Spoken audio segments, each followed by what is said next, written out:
Janasena MLA అరవ శ్రీధర్ వ్యవహారంలో అయితే ఇప్పటికే విచారణకు ఆదేశించింది పార్టీ.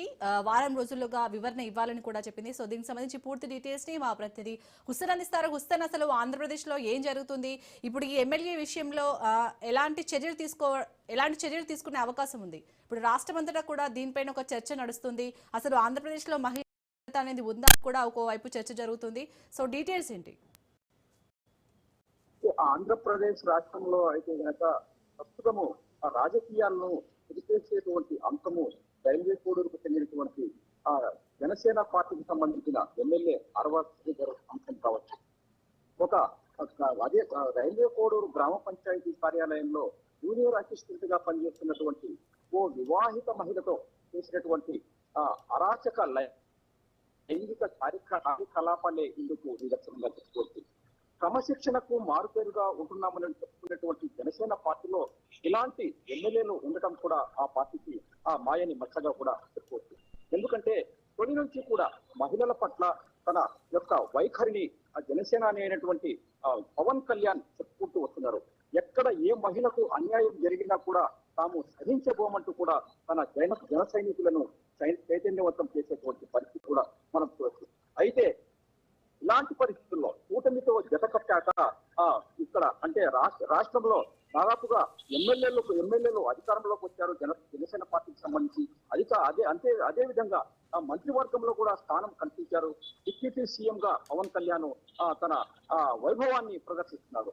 అలాంటి పరిస్థితుల్లో రైల్వే కోడూరుకు సంబంధించినటువంటి ఒక ఎమ్మెల్యే అయినటువంటి అరవ శ్రీధర్ ఇలాంటి కార్యకలాపాలకు పాల్పడటం ఆ జనసేన పార్టీకి మాయని మచ్చగా ఇది పూర్తిగా రెండు తెలుగు రాష్ట్రాల్లో కూడా మాయని మచ్చగా కూడా చెప్పుకోవచ్చు. అయితే ఈ సందర్భం అంటే దాదాపుగా 2021 సంవత్సరంలో 2021లో ఈ వివాహిత మహిళ రైల్వే కోడూరుకు సంబంధించినటువంటి పంచాయతీ కార్యాలయంలో ఆమె జూనియర్ అసిస్టెంట్ గా పనిచేస్తుంది.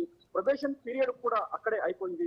అయితే ఇలాంటి సందర్భంలో ఒక చిన్న అంటే ఎమ్మెల్యేగా ఎన్నికయ్యా కనుక అరవ శ్రీధర్ కు ఒక శుభాకాంక్షలు పెడదామనేటువంటి ఉద్దేశంతో ఈ వివాహిత అయినటువంటి మహిళ అంటే అక్కడ గ్రామ పంచాయతీలో పనిచేస్తున్నటువంటి ఉద్యోగి అయినటువంటి వివాహిత మహిళ కంగ్రాట్స్ అనేటువంటి ఒక చిన్న మెసేజ్ పెట్టడంతో ఆ మెసేజ్ పర్యావసానమే ఈ పరిస్థితికి తీసుకువచ్చింది.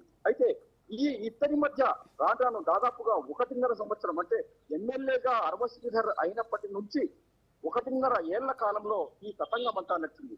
అయితే ఈ వ్యవహారము దాదాపుగా లోకల్ గా ఉన్నటువంటి టీడీపీ నాయకులకు కావచ్చు, అలాగే ఆ జనసేన పార్టీ నాయకులకు కావచ్చు తెలిసింది. తెలిసి ఉన్నప్పటికీ కూడా ఇద్దరి మధ్య సఖ్యత కుదుర్చుకోమనుకున్నారో లేకపోతే ఇచ్చేదనుకున్నారో వీళ్ళిద్దరి మధ్య ఉన్నటువంటి ప్రేమాభిమానాలు ఎలా ఉన్నాయో మనకు తెలియదు. కాబట్టి ఈ ఇద్దరిని అంటే ఈ అరవ శ్రీధర్ ఈ వివాహిత మహిళను వివాహం మళ్ళీ వివాహం చేసుకుంటా అనేటువంటి ఉద్దేశం భావనతోనే ఈమె అతనితో సహకరించుకుంటూ వచ్చింది. తర్వాత కొన్ని కారణాల దృష్ట్యా ఈమె అతనికి దూరం కావడం జరిగింది. దూరం అయినటువంటి క్రమంలో ఆ రైల్వే కోడూరు ప్రాంతానికి చెందినటువంటి ఒకరిద్దరు జనసేన పార్టీకి చెందిన నాయకులు కావచ్చు, అలాగే టీడీపీకి సంబంధించినటువంటి నాయకులు కావచ్చు, ఆ ఇద్దరి మధ్య సఖ్యత కుదిర్చడానికి కూడా ప్రయత్నాలు సాగించారు. అయితే ఎక్కడ బెడిసి కొట్టిందో ఏమో తెలియదు కానీ ఈ వ్యవహారము పూర్తిగా వచ్చింది. ఇంతకు ముందే అంటే దాదాపు నెల రోజుల క్రితమే ఇదే అంశము ఈ వివాహిత మహిళకు సంబంధించినటువంటి ఈ వ్యవహారము అంటే అరవ శ్రీధర్ కు సంబంధించిన వ్యవహారము సోషల్ మీడియాలో వైరల్ అయింది. ఆ తర్వాత కొంతకాలం పాటు సద్దుమణిగింది. అయినప్పటికీ కూడా ప్రస్తుతం అంటే 2 రోజులుగా ఈ ఇద్దరి వ్యవహారము పూర్తిగా మీడియాలో చక్కర్లు కొడుతుంది. ఈ వ్యవహారంతో అటు రాష్ట్ర ప్రభుత్వం కూడా తీవ్రంగా స్పందించింది. నిన్నటి రోజున అంటే ఈ పర్యావసానాలు రచ్చకెక్కినటువంటి నేపథ్యంలో మహిళా కమిషన్ చైర్మన్ అయినటువంటి రాయపాటి శైలజ తీవ్రంగా స్పందించారు. ఆమెకు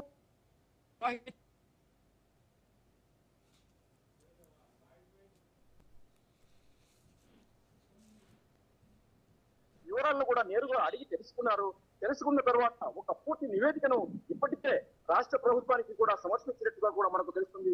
ఇదే విధంగా జనసేన పార్టీ కూడా తీవ్ర స్థాయిలో స్పందించింది. అయితే ఈ అరవ శ్రీధర్ కు 7 రోజుల సమయం అయితే ఇచ్చింది.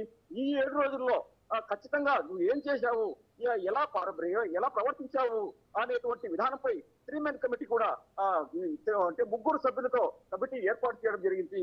ఈ కమిటీ పూర్తిగా విచారించి అంటే దీనికి సంబంధించినటువంటి అన్ని వ్యవహారాలు కూడా పార్టీకి నివేదించాల్సినటువంటి అవసరం ఉంది.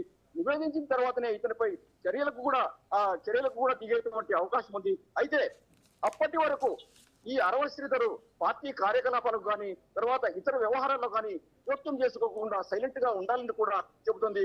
అంతేకాకుండా ప్రతిపక్ష నాయకుడిగా ఉంటున్నటువంటి వైసీపీ అధినేత మాజీ ముఖ్యమంత్రి జగన్ సైతం ఈ వ్యవహారంపై తీవ్రంగా స్పందించారు. కూటమి పాలనలో మహిళలపై తీవ్రమైనటువంటి అన్యాయాలు జరుగుతున్నాయి, అఘాయిత్యాలు కూడా జరుగుతున్నాయి. అయితే మహిళలకు భద్రత లేకుండా పోయింది ఈ రాష్ట్రంలో. దీనిపై స్పందించేవారెవరు?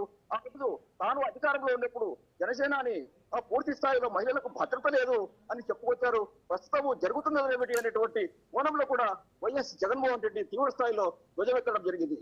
Right, thank you Hussain.